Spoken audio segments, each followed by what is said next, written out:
Assalamualaikum warahmatullahi wabarakatuh. Alhamdulillahi rabbil alamin. Wassalatu wassalamu ala ashrafil anbiya'i wal mursalin, Sayyidina wa habibina wa maulana Muhammadin wa ala alihi wa ashabi rasulillahi ajma'in. Amma ba'd. Saudara seiman Aslam Video Channel rahimakumullah, masih pada pembahasan kisah Nabi dan Rasul Allah. Di kesempatan ini saya akan menceritakan tentang ringkasan kisah Nabi Ishak alaihissalam. Nabi Ishak adalah termasuk salah satu Nabi dan Rasul Allah. Nama Ishak sendiri memiliki arti tersenyum atau tertawa. Kata Ishak terinspirasi dari ibunda Nabi Ishak alaihissalam, di mana Sarah yang merupakan ibunda Ishak pada saat itu tersenyum dengan lebar karena tidak percaya kabar gembira akan hadirnya Ishak sebagai buah hatinya yang disampaikan oleh malaikat. Nabi Ishak dilahirkan di kota Kan'an pada tahun 1761 sebelum Masehi. Nabi Ishak adalah putra kedua dari Nabi Ibrahim dengan Sarah. Setelah lahirnya Nabi Ismail, pada saat Nabi Ishak terakhir di dunia, usia Nabi Ibrahim sudah terbilang sangat tua, yaitu berumur 100 tahun. Nabi Ishak dilahirkan 14 tahun setelah Nabi Ismail. Semasa hidupnya, Nabi Ishak memiliki keturunan yang juga diangkat sebagai seorang nabi, yaitu Nabi Yakub alaihissalam. Nabi Ishak merupakan nabi ke-9 yang ditugaskan berdakwah di wilayah Palestina, menggantikan ayahnya yaitu Nabi Ibrahim yang pada saat itu telah menganjak usia senja. Wilayah dakwah Nabi Ishak adalah di daerah Kan'an dan Syam.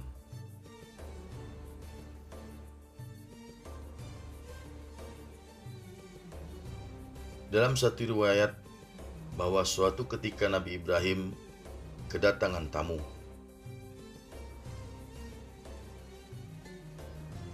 Tamu itu berjumlah 3 orang yang mereka adalah malaikat. Tamu tersebut memberi selamat kepada Nabi Ibrahim. Setelah itu, Nabi Ibrahim menyuguhkan daging anak sapi yang dipanggang kepada mereka. Namun, tangan mereka sama sekali tidak menjamah makanan tersebut. Melihat hal itu, Nabi Ibrahim alaihissalam merasa curiga dan takut. Ternyata tamu-tamu asing tersebut adalah malaikat utusan Allah Ta'ala yang datang untuk membinasakan kaum Lut.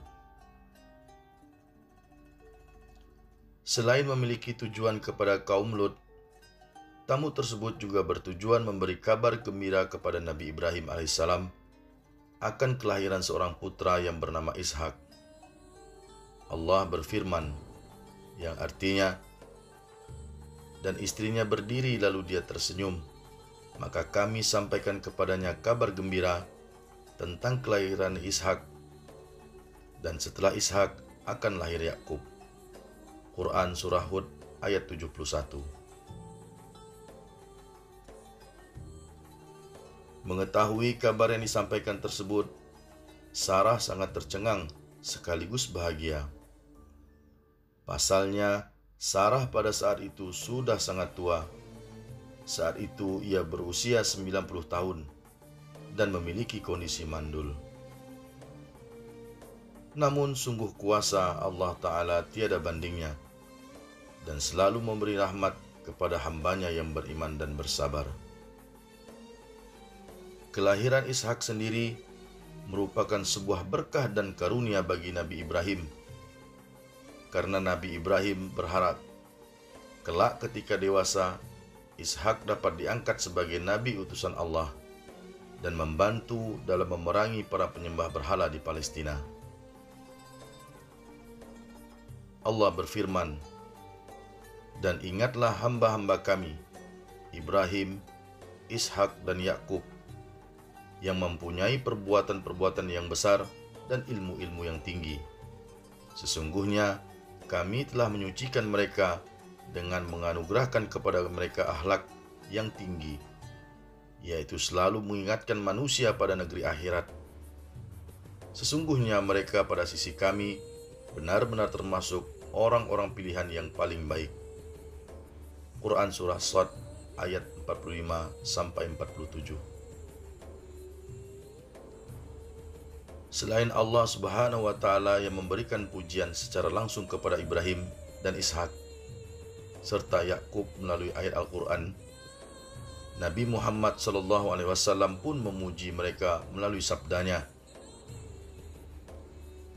"Yang mulia, putra yang mulia, putra yang mulia, dan putra yang mulia adalah Yusuf, putra Yakub, putra Ishak, putra Ibrahim." Hadis riwayat Bukhari dan Muslim. Nabi Ishak ditugaskan untuk meneruskan dakwah Nabi Ibrahim di tanah Palestina. Beliau menyeru kepada kaum di sana untuk menyembah dan mengesahkan Allah Subhanahu wa Ta'ala, mendirikan salat, menunaikan zakat, serta mengerjakan kebajikan-kebajikan lainnya sesuai dengan apa yang diperintahkan oleh Allah Subhanahu wa Ta'ala. Ketika sang ibunda telah tiada dan ayahandanya yaitu Nabi Ibrahim sudah sangat tua, Nabi Ishak belum juga kunjung menikah.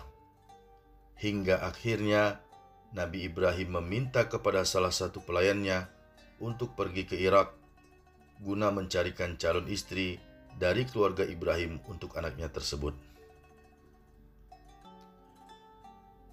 Pelayan tersebut lalu meminangkan seorang putri Betuel bin Nahor, yaitu Ribkah, untuk Ishak. Diketahui bahwa Nahor adalah saudara kandung Nabi Ibrahim, sehingga secara silsilah Ribkah adalah anak perempuan dari saudara sepupu Ishak.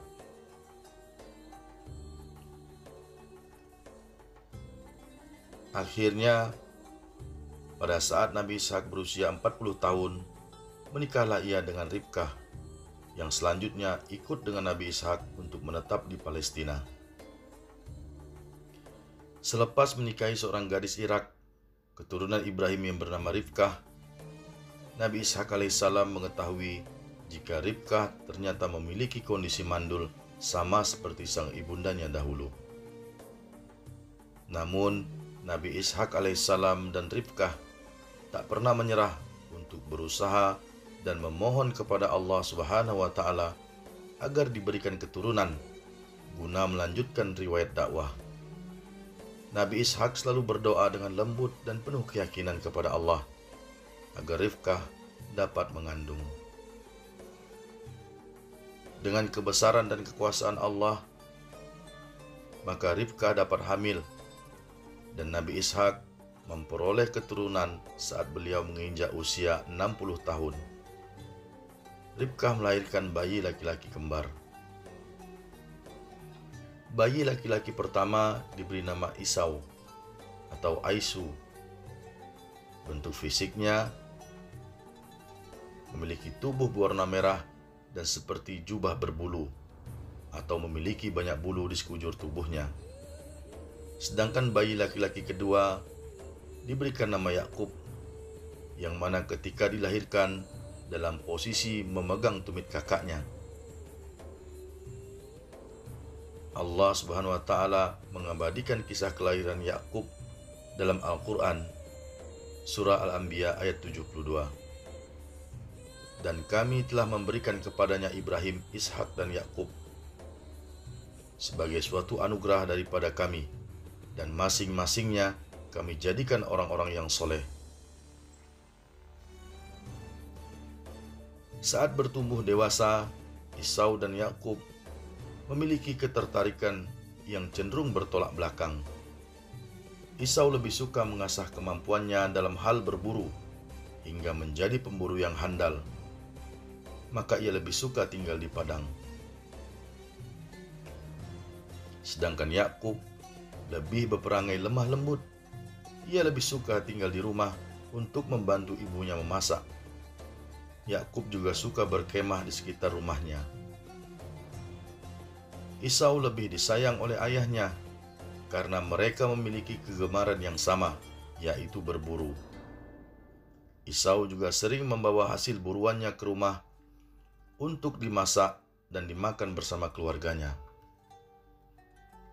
Sedangkan sang ibundanya yaitu Ribkah lebih menyayangi Yakub karena memiliki sifat dan sikap yang mirip dengannya, yaitu pencinta damai dan tenang. Ketika usia Esau dan Yakub menginjak 15 tahun, kakek mereka yaitu Nabi Ibrahim alaihissalam meninggal dunia. Nabi Ibrahim alaihissalam meninggal dunia pada saat usia Nabi Ishak alaihissalam 75 tahun. Selanjutnya jasad beliau dikebumikan di Gua Makpelah di wilayah Hebron, atau tempat yang sama dengan makam Sarah. Ketika merasakan bahwa fisiknya mulai melemah, yang berpengaruh pula pada kemampuannya melihat, maka Nabi Ishak alaihissalam mendatangi anak kesayangannya yaitu Esau. Ia berpesan kepada anaknya tersebut agar pergi berburu dan memasakkan makanan kesukaan Nabi Ishak. Hal tersebut bertujuan agar Nabi Ishak dapat mendoakan keberkahan bagi Esau dan anaknya tersebut dapat meneruskan dakwah yang dilakukan oleh sang ayah. Ternyata niatan Nabi Ishak tersebut didengar oleh istrinya. Ribkah pun menginginkan Yakublah yang memperoleh doa keberkahan dari Nabi Ishak alaihissalam. Ia pun meminta Yakub untuk segera menghidangkan makanan kesukaan ayahnya sebelum Esau tiba di rumah.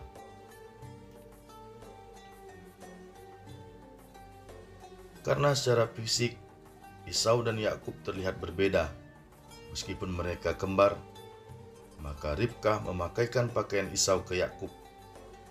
Ia juga membalutkan hamparan kulit domba yang berbulu lebat ke leher dan tangan Yakub, agar benar-benar terlihat mirip dengan Esau. Karena memang Esau memiliki bulu yang lebat di sekujur tubuhnya, tidak seperti Yakub.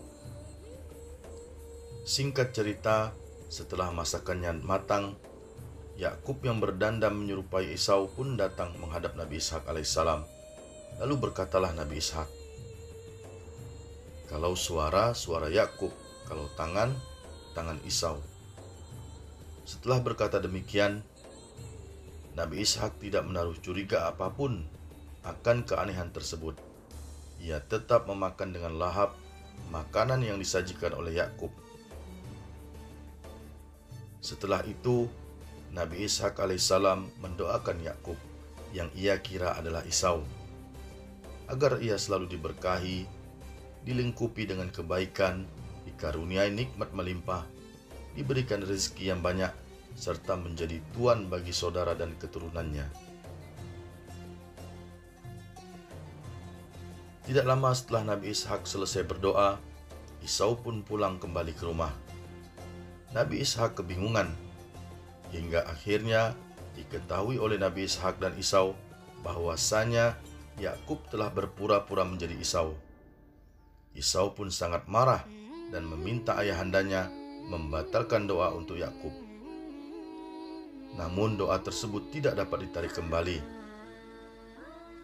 Akhirnya dalam keadaan penuh emosi, Esau bersumpah untuk membunuh Yakub apabila kelak sang ayah telah meninggal. Mendengar sumpah Esau tersebut, Ribkah pun takut dan panik. Ia bergegas menyuruh Yakub untuk segera pergi ke daerah Laban, Mesopotamia. Di sana Yakub akan tinggal bersama dengan saudara Ribkah. Yakub sempat berpamitan dengan sang ayah ketika hendak pergi ke Mesopotamia. Sang ayah berpesan agar Yakub tidak menikahi perempuan Palestina, karena pada saat itu mereka adalah golongan yang tidak beriman. Sebagai solusi, Nabi Ishak menyarankan Yakub untuk mencari istri dari keluarga besar Ibrahim di Mesopotamia. Nabi Ishak alaihissalam meninggal dunia pada usia 180 tahun dan dimakamkan di Gua Makpela bersama keluarga besarnya, yaitu Nabi Ibrahim alaihissalam, Sarah dan Ribkah. Selepas kepergian sang ayah, Yakub kembali lagi ke Palestina setelah belasan tahun tinggal di Mesopotamia. Ia mengajak serta keluarganya yang terdiri dari 2 orang istri, 12 anak laki-laki, dan 1 orang anak perempuan.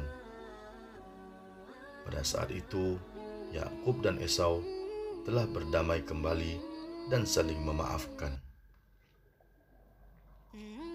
Demikianlah sedikit ringkasan kisah Nabi Ishak alaihissalam sebagai nabi dan rasul pembawa risalah untuk kaumnya.